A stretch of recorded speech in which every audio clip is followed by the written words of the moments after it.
Querido Pai Celestial, nós somos muito gratos a Ti, porque nós nos sentimos filhos extremamente amados. Aliás, não é uma questão só de sentir, nós somos filhos extremamente amados.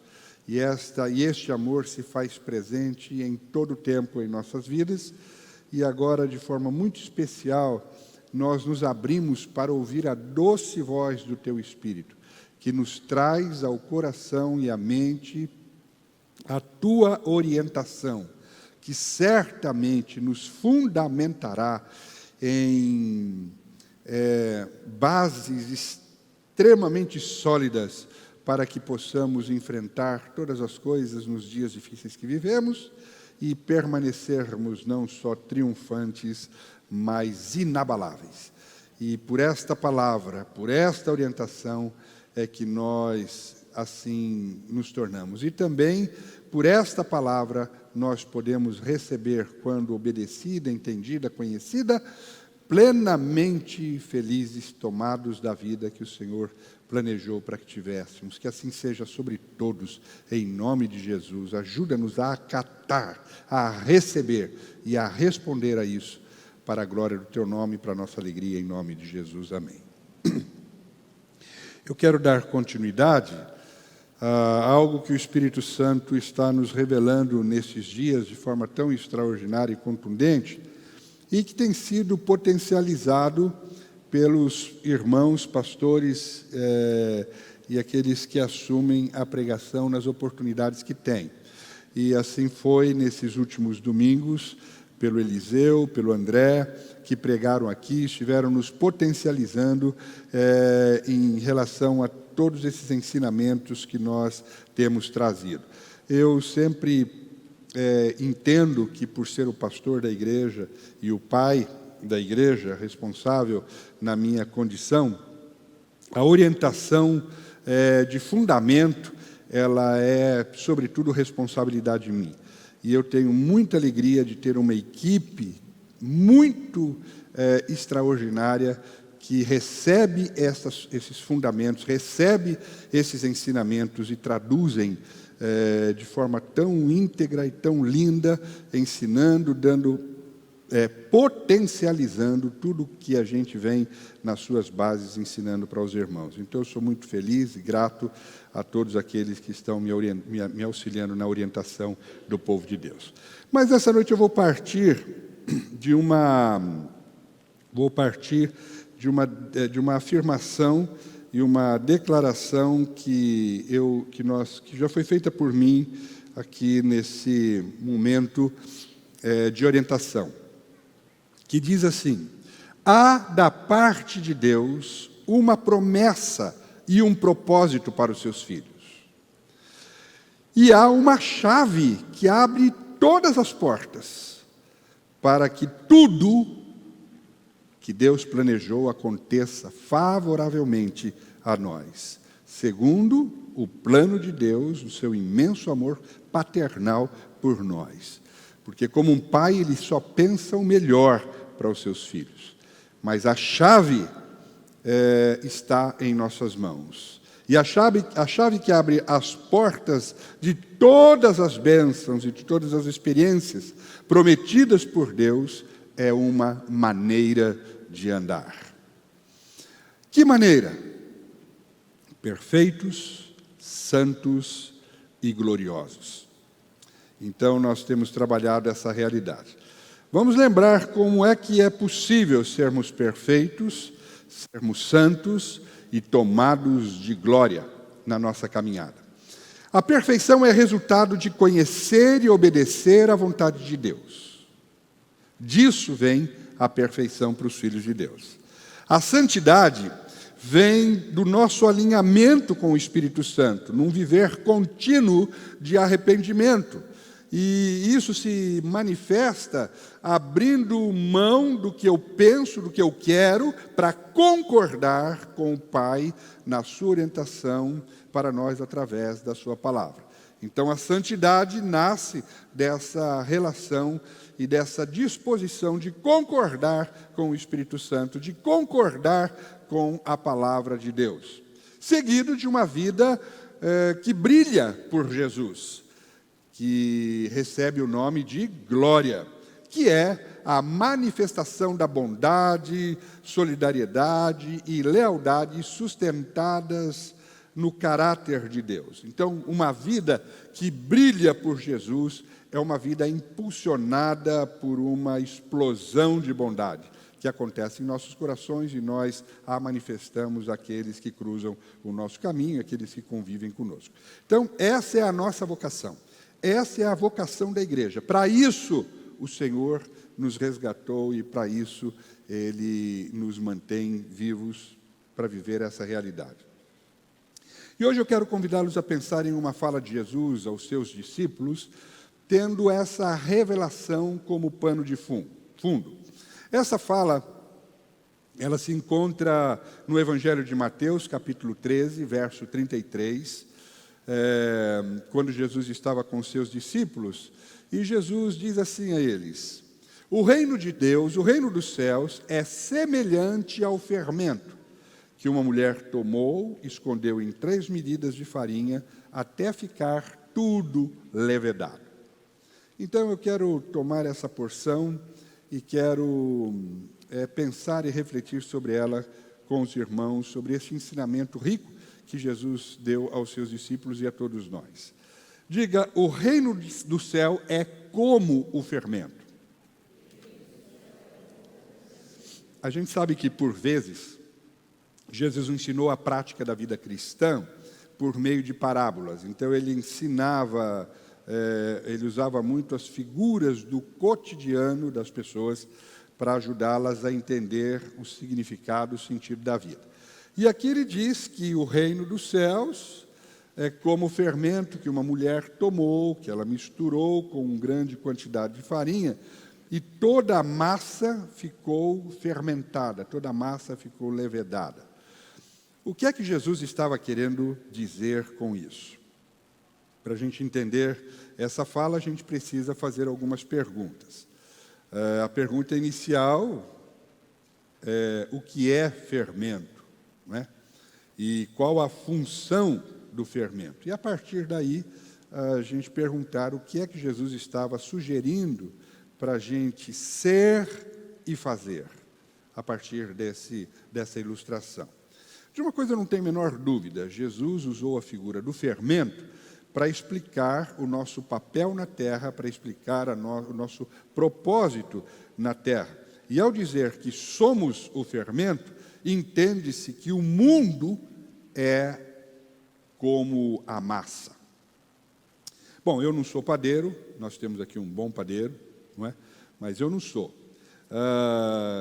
Também não sou cozinheiro, mas algumas funções do fermento a gente conhece, tem noção, e fomos olhar um pouco mais isso. Então, eu quero ser muito simples ao refletir sobre essa figura pedagógica com você nesta noite. Primeiro, o elementar. O fermento tem uma função. Logo, o fermento não serve para nada dentro de um pacote. Ele não tem ação nenhuma quando ele está comprimido, quando ele está embrulhado ali naquele pacote. E aí eu fiquei imaginando que a igreja, no domingo à noite, dentro dessa figura que Jesus está usando para explicar o nosso papel de igreja, a igreja, nesse pano, nesse contexto, quando ela está reunida, quando ela está como uma noite desta aqui, ou em qualquer outro lugar que ela se reúne, ela é como um pacote de fermento fechado.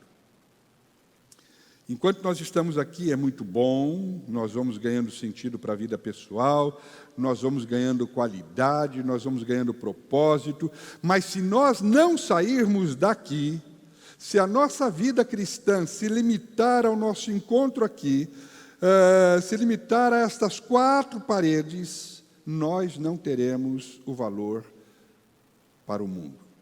Nós aqui não servimos para nada para o mundo. Então, essa reunião aqui é como fermento dentro de um pacote. Quando o mundo olha para a igreja dentro do templo, o que o mundo vê é um pozinho. É um pozinho. É como se a massa olhasse para o fermento e dissesse: eu sou grande. O fermento é apenas um pozinho, ele é insignificante.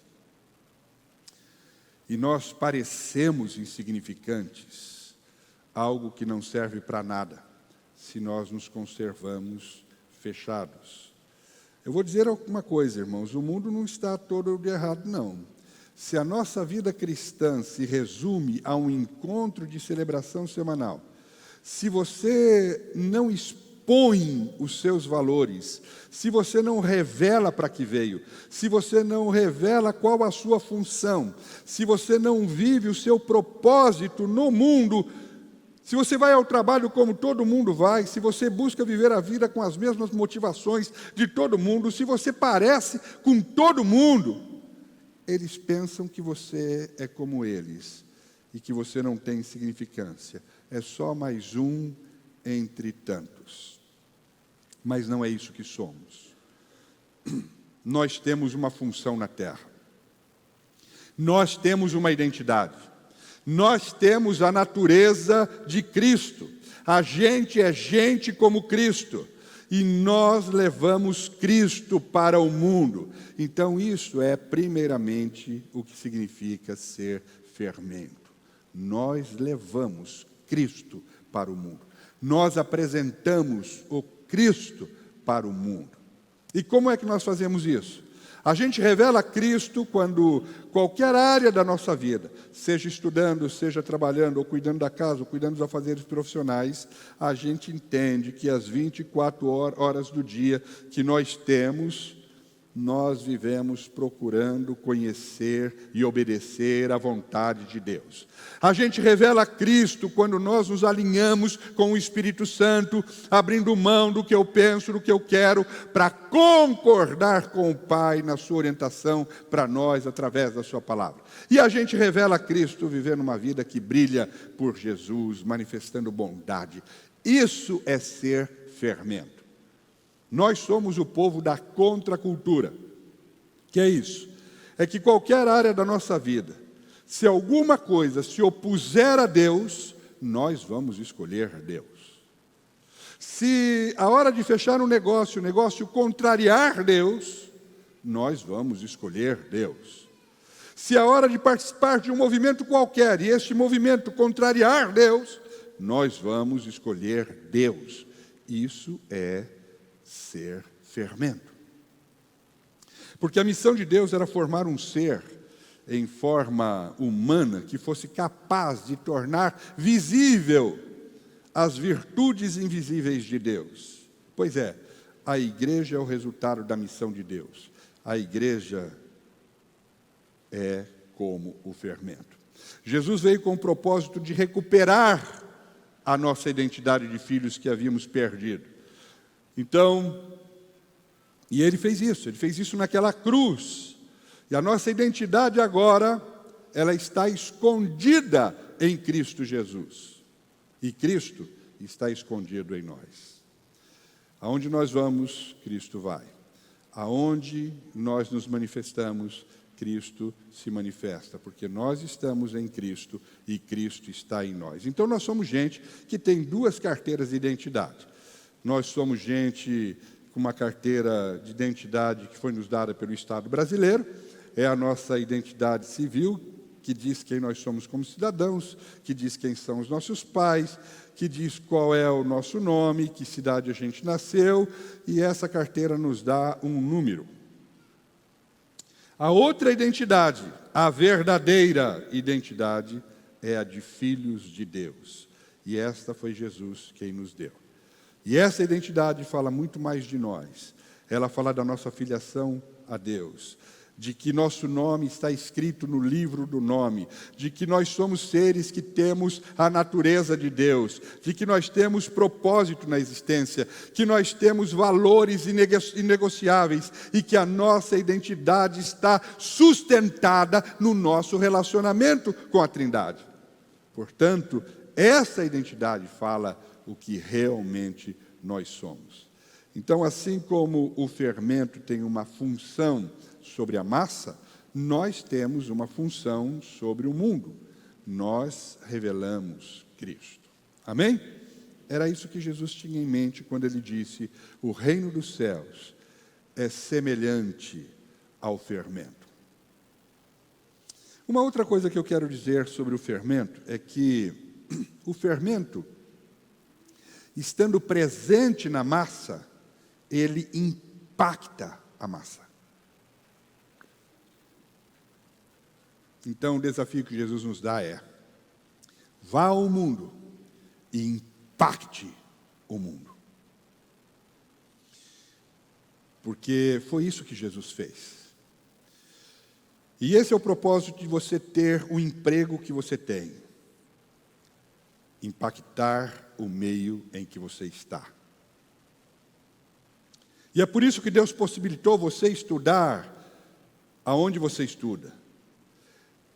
Pertencer a um grupo de pessoas que você pertence. Impactar esse ambiente. As pessoas ao teu redor estão ali desorientadas.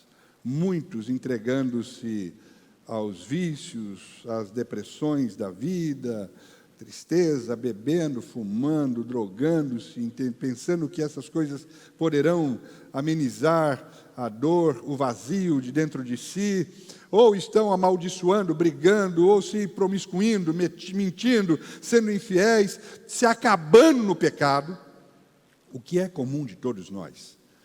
Mas a você e a mim, Deus diz: eu coloquei você no meio desse povo, impacte-os, mostre a eles uma nova e uma melhor maneira de viver a vida que eu lhes dei. E às vezes a gente não entende isso como igreja, o cara fica evitando contato com os não crentes. Eu não quero me contaminar com as pessoas do mundo. Mas a gente não pode pensar dessa forma. Isso é coisa de gente sem visão espiritual. Isso aqui é postura de gente sem propósito. De gente distraída que só quer se relacionar com crentes. E não quer sair do pacote, não quer se relacionar com os demais, exercendo a sua vocação e a sua função.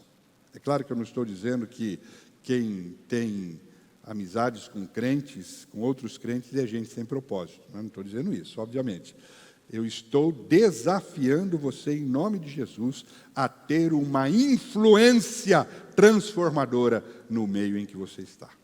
Então, você não está lá só para adquirir conhecimento, você não está ali só para ganhar dinheiro, só para negociar, você não está ali só para se divertir e ter um bom momento. Não, Deus colocou você aonde você está, porque Ele conta com você ali para impactar a massa, porque você é fermento. E os cidadãos do reino, então, pensam diferente. Eles dizem: Deus me coloca nas trevas para que eu possa brilhar. Essa é a visão do fermento. Amém? O fermento não fica intimidado pelo tamanho da massa. A massa sempre é maior, não é? Então, o fermento é pequeno, a massa é tão grande, mas o fermento olha para a massa e diz para a massa: você é minha. Jesus disse: quando você for ao mundo, quando você for ao trabalho, quando você for à política, quando você for aos amigos, quando você for aos negócios, quando você for aos esportes, ao ambiente do entretenimento, quando você for à vizinhança, não se sinta insignificante. Diga àquele mundo: você é meu. Porque você tem um poder que o mundo não conhece. Para a família dele, para a sua família, que Jesus chama de igreja, Jesus fez a promessa mais contundente e impressionante. Ele diz: as portas do inferno não prevalecerão. O que é que está acontecendo?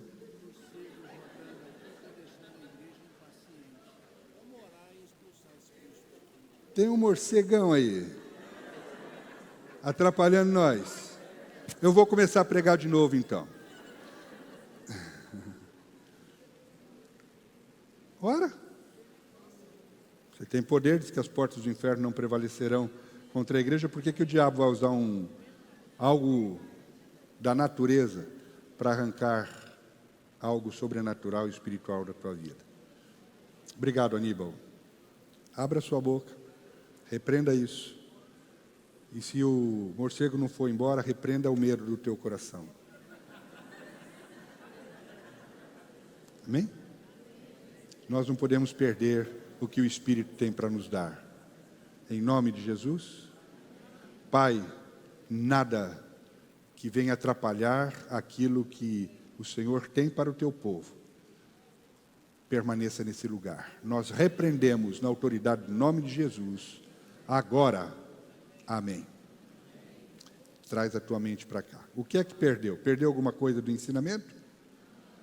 Estão entendendo tudo? Então tá. E eu estava dizendo que você tem um poder que o mundo não conhece.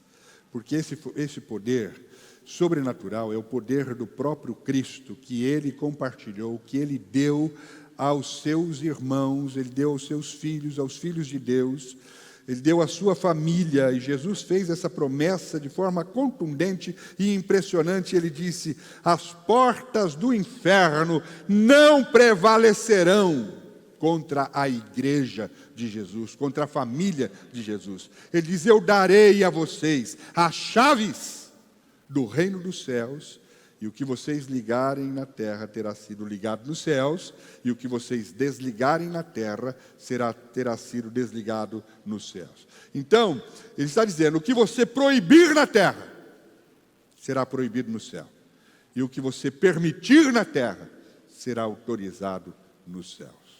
E há duas promessas, são duas promessas sobrenaturais. Uma, que ele diz que a igreja vai avançar sobre o reino do diabo e vai prevalecer. Porque ele está dizendo que as portas do inferno não prevalecerão. Então não é o diabo que avança, somos nós. Essa é a ideia de que você diz: o diabo está vindo, o diabo está fazendo, o diabo não faz nada, porque ele não luta com porta. Se lutar com porta, fica mais fácil de vencer ainda. Ô, safadinho aí, vai embora, em nome de Jesus, já sai daqui. Entendeu? Agora veja só. Quem é que prevalece e ganha com porta? Ninguém. Então, nós somos quem avançamos, nós somos quem invadimos, nós somos quem guerreamos, e a palavra de Deus diz que as trincheiras, as portas que Ele coloca, as amarras que Ele põe, elas não prevalecerão quando a igreja chegar. Prevalecer é a palavra que Jesus usa, o que deixa muito claro que a igreja não está no mundo apenas para sobreviver. A igreja não está na terra esperando a volta de Jesus, enquanto isso Ele dá poder para ela aguentar as avalanches da vida. Não! A igreja está aqui para avançar, ela está aqui para atacar, e ela está aqui para lutar com o diabo e prevalecer. Amém? Portanto, o desejo de Jesus é que a sua igreja, glória a Deus, você precisa entender isso. Você precisa entender isso. O desejo de Jesus é que a sua igreja esteja na ofensiva, que a sua igreja esteja no mundo para ter voz de comando, esteja para ganhar espaço, esteja para invadir. Não é para estar na trincheira, não é para estar escondida. Ela está aqui para ditar e fazer a história. Amém? O apóstolo Paulo nos dá um quadro impressionante disso. Ele disse assim na sua carta aos Efésios, capítulo 1, versos 20 em diante. Ele diz: eu oro para que o conheçam cada vez melhor e entendam o plano que Ele traçou para vocês, apegando-se à imensidão do glorioso caminho da vida que Ele tem para os seus seguidores, que é a grandiosidade absoluta da sua obra em nós que confiamos nele. E ele diz: que obra é essa? Força sem fim, poder sem limite. Nós precisamos entender isso. Nós precisamos compreender essa grandiosidade. Nós precisamos crer nisso. E ele diz, toda essa força vem de Cristo. Deus o levantou da morte e o estabeleceu num trono nos altos céus, no governo do universo. Tudo, das galáxias aos planetas, de forma que nenhum nome, nenhum poder está fora do alcance da sua soberania. E isso não é provisório, isso é para sempre, aleluia. Ele está no comando de tudo e Ele tem a palavra final de tudo, a respeito de tudo. E no centro de tudo, Cristo governa a igreja. A igreja não é periférica em relação ao mundo. O mundo é que é periférico em relação à igreja. A igreja é o corpo de Cristo. Por esse corpo, Ele fala, age e preenche tudo com a sua presença. Somos nós.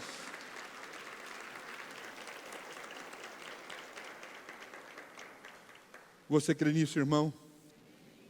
Esse é o papel do fermento sobre a massa. Sem a gente compreender isso, sem a gente aceitar isso, sem a gente vivenciar essa autoridade, nós não podemos compreender a nossa função e nem o nosso papel e espaço que temos que ganhar. A massa pode ser grande quanto for e o fermento pequeno, mas ele vai prevalecer, porque o fermento tem o poder de afetar a massa e transformar a massa. Portanto, nós não seremos a igreja dos escondidos, nós não seremos a igreja dos que aguentam o rojão, simplesmente nós somos a igreja que avança, a igreja cujo único caminho é para frente, cujo único propósito é conquistar as conquistas de Jesus. Amém? Então essa é a primeira coisa que ele fala. Vai enfrentar, vai avançar. É a igreja que avança, é a igreja que ataca, é a igreja que assusta e ela prevalece. É uma promessa. A segunda coisa que Paulo diz é que Jesus promete bancar essa parada. Ele diz, isso é comigo. Eu dei a vocês as chaves do reino dos céus. Se vocês viverem aquilo que é a chave da vida, o que vocês ligarem na terra terá sido ligado nos céus. E o que vocês desligarem na terra terá sido desligado nos céus. Quem tem essa consciência é invencível. Não quer dizer que nós vamos ter tudo aquilo que a gente quer. Quer dizer que nós vamos vencer as lutas de Deus e nós vamos conquistar as conquistas de Jesus na terra. E quem tem essa consciência é invencível, porque entende que recebeu um poder semelhante ao do fermento que age sobre a massa. As pessoas só irão se abrir para mudanças, se elas virem que nós, igreja, somos diferentes. Diferentes na maneira de viver. Diferente no amor que dedicamos ao próximo, prevalecendo sobre o egoísmo presente em nós. Diferentes na capacidade de se doar no mundo em que todos querem acumular. Diferentes na capacidade de chorar no mundo no qual ninguém chora mais por ninguém. Diferentes na capacidade de ser puros, viu, jovens? Puros, onde todos estão afundados num lamaçal de imoralidade. Diferentes na capacidade de ser justos em meio à perversidade. A igreja tem de ser diferente, aí e assim. Amém? Você está entendendo o que é ser como fermento? Então repete comigo, a igreja altera a história quando ela revela a sua identidade. E a sua identidade é Cristo. Agora vire-se para a pessoa que está ao seu lado e diga, você é como fermento.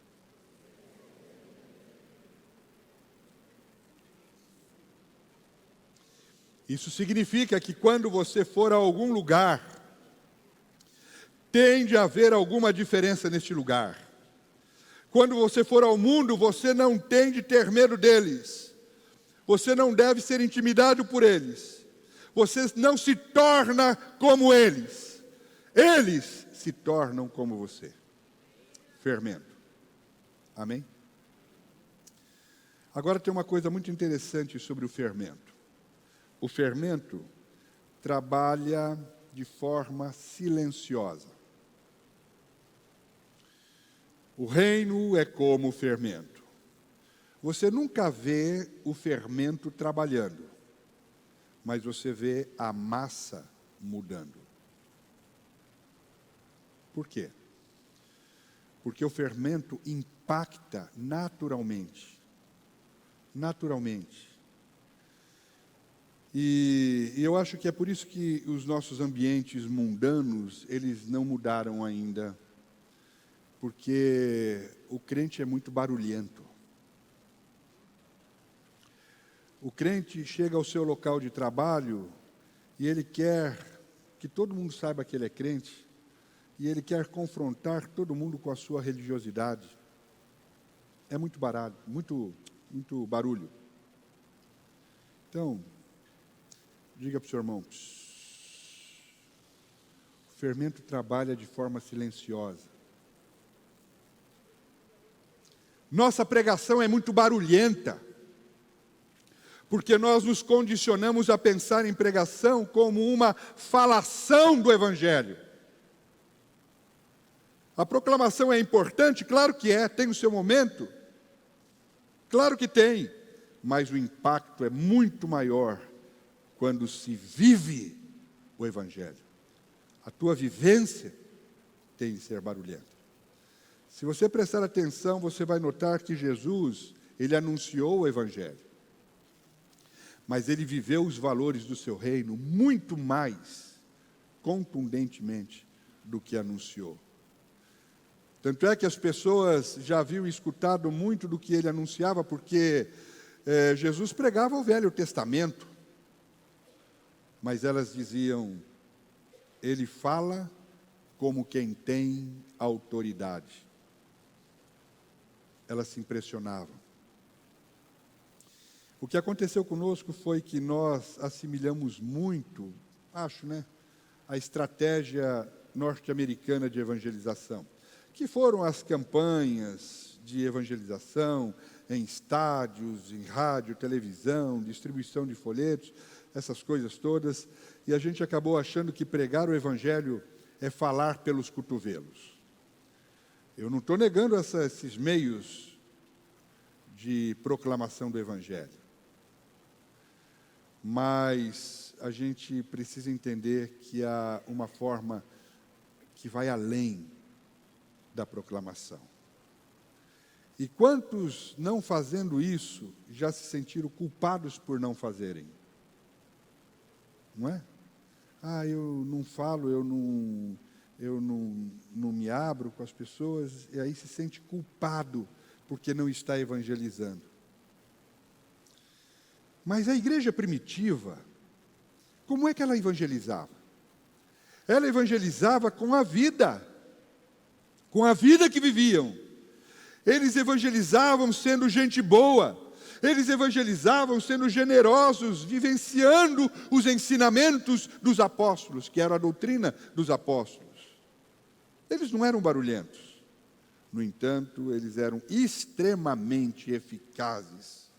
Aliás, eles nem podiam fazer barulho, porque se fizesse barulho morria. Eles se reuniam em catacumbas, em lugares fechados, células, lugares bem para que ninguém nem soubesse quem eles eram.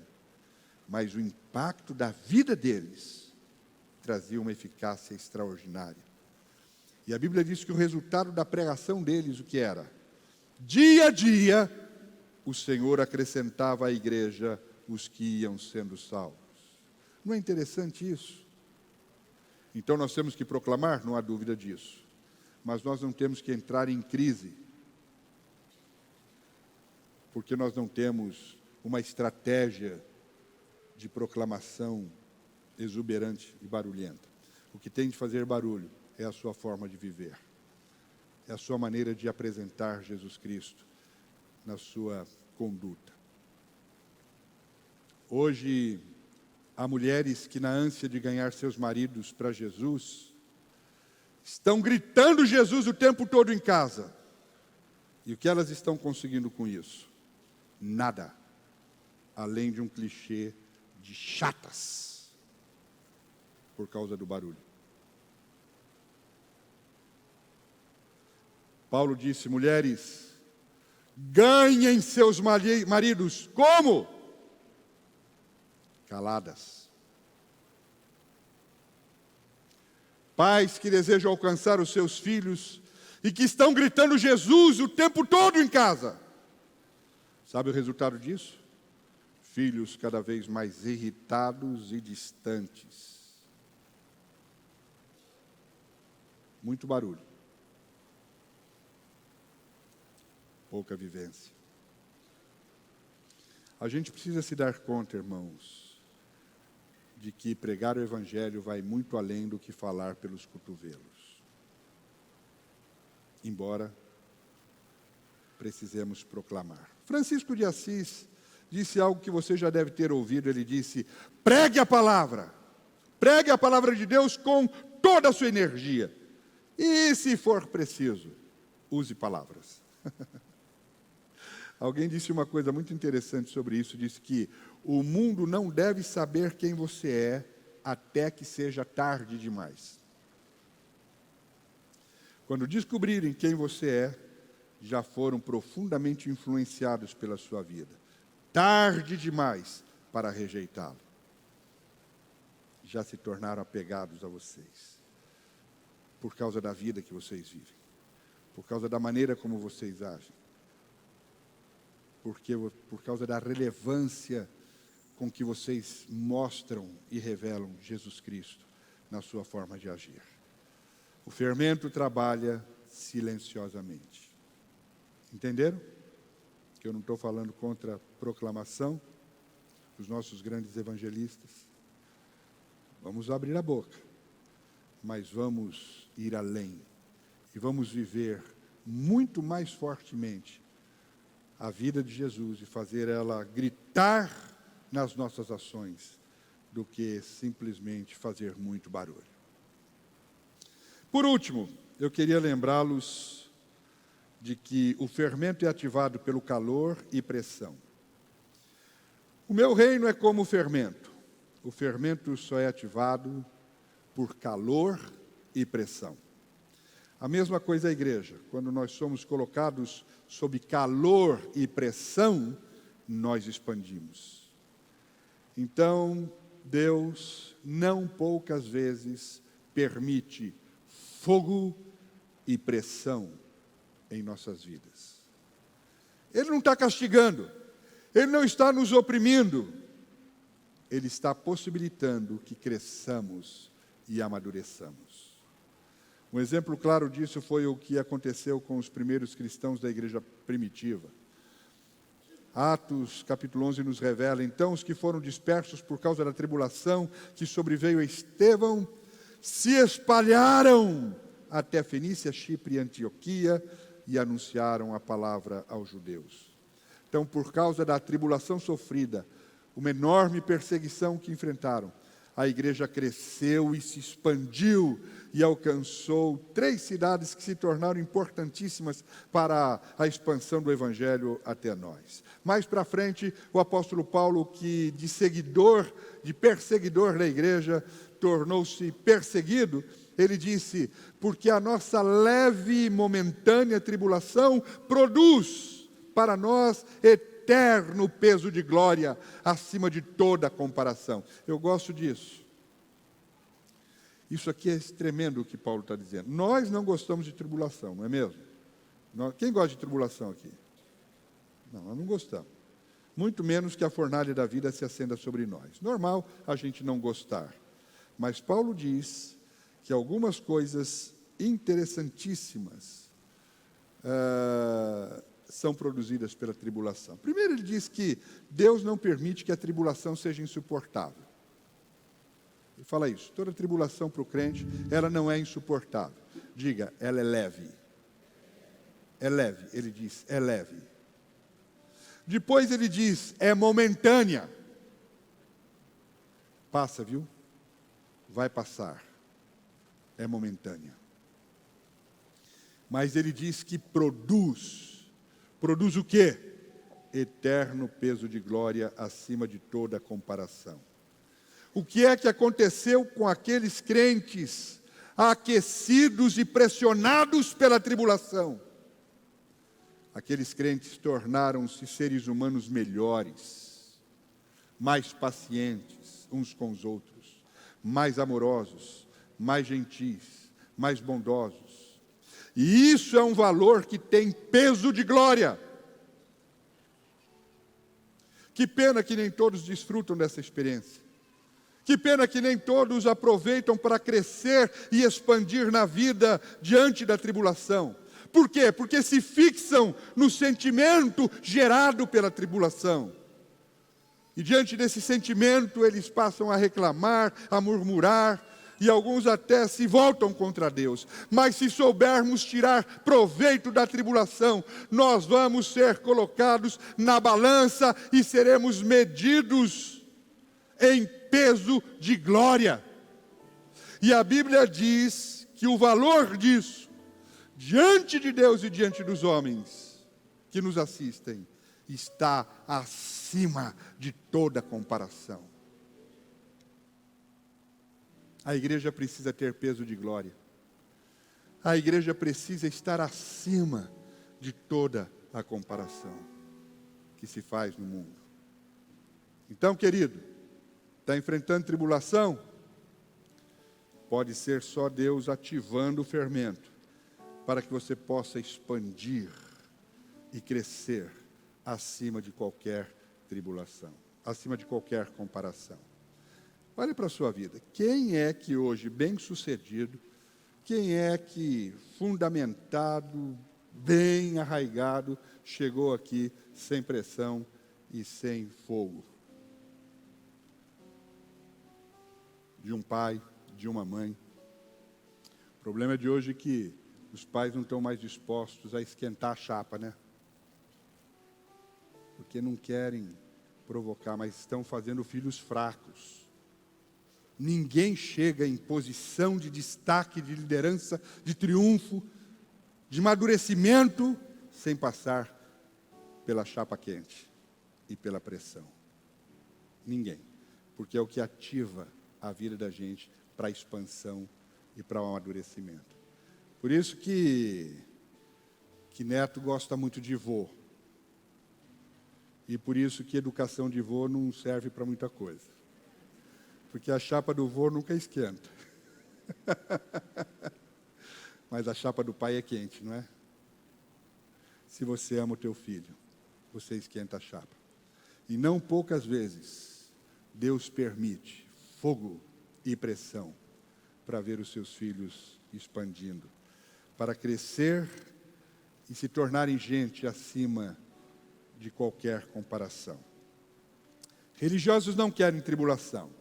Crianças espirituais não querem tribulação, não suportam tribulação. Criança não gosta de pressão. E a gente tem de respeitar isso. A gente tem de respeitar o tempo da meninice, até que a pessoa chegue, o camarada esteja pronto para ser alistado, para lutar pelo reino. Mas crente maduro não teme a tribulação. O cidadão do reino encara desafios. Ele se dispõe, ele se oferece, ele luta, ele vai para o enfrentamento, ele prevalece, ele triunfa, ele impacta. E ele sempre diz, Deus me dá algo grande para fazer. Eu quero coisas grandes para fazer, meu Pai. Eis-me aqui, envia-me a mim. E expande, porque é como fermento. Amém, irmãos? Então lembre-se, a chave que abre as portas de todas as bênçãos prometidas por Deus, que nos levará sempre ao triunfo, é uma maneira de andar. Que maneira? Perfeitos, santos e gloriosos. Porque o reino dos céus é semelhante ao fermento que uma mulher tomou e escondeu em 3 medidas de farinha, até ficar tudo levedado. Então, sair daqui nesta noite, saia com essa convicção, saia preparado para ser e fazer o que Jesus convocou você para ser e para fazer. Isso significa, meu amado, exercer sua função, a sua vocação. Significa impactar o seu meio com a sua vida. Significa não se intimidar diante do mundo, a massa. Significa trabalhar de maneira silenciosa, mas eficaz. E não temer o calor e a pressão. Saia dizendo daqui nesta noite: eu sou o fermento, e tudo ao meu redor ficará levedado, porque me foi dado poder e glória para isso. Eu quero orar por você, eu quero convidá-lo a se levantar e fechar as suas frontes, seus olhos, baixar suas frontes, suas cabeças. E se você entendeu o que o que o Espírito Santo propôs, você diga: eis-me aqui, Senhor, envia-me a mim, e eu quero, Senhor, ir para esta vida, eu quero para esse enfrentamento, eu quero ir, Senhor, para esse tempo, eu quero ser o que o Senhor pagou o preço para que eu fosse e fizesse. Pai, que a Ágape o conheça cada vez melhor e entenda o plano que o Senhor traçou para nós. Leva, Senhor, a Ágape a se apegar à imensidão do glorioso caminho de vida que o Senhor traçou por nós. Ajuda-nos a crer no que já recebemos de Ti, força sem fim e poder sem limites. Ajuda-nos a aceitar o fato de que o Senhor está no comando de tudo e tem a palavra final a respeito de tudo, e que o Senhor governa a Ágape, a Tua igreja, e do centro da igreja o Senhor governa todas as coisas. Faça-nos entender que a igreja, onde quer que ela esteja, ela não é periférica em relação ao mundo. O mundo é que é periférico em relação à igreja. É o mundo que se dobra. Dá-nos a entender que é por meio de nós que o Senhor fala, que é por meio de nós que o Senhor age, que é por meio de nós que o Senhor preenche tudo com a sua presença, porque ela está em nós. Ajuda-nos nessa responsabilidade de sermos os seus representantes na terra, fermento na massa que é o mundo, em nome de Jesus. Amém.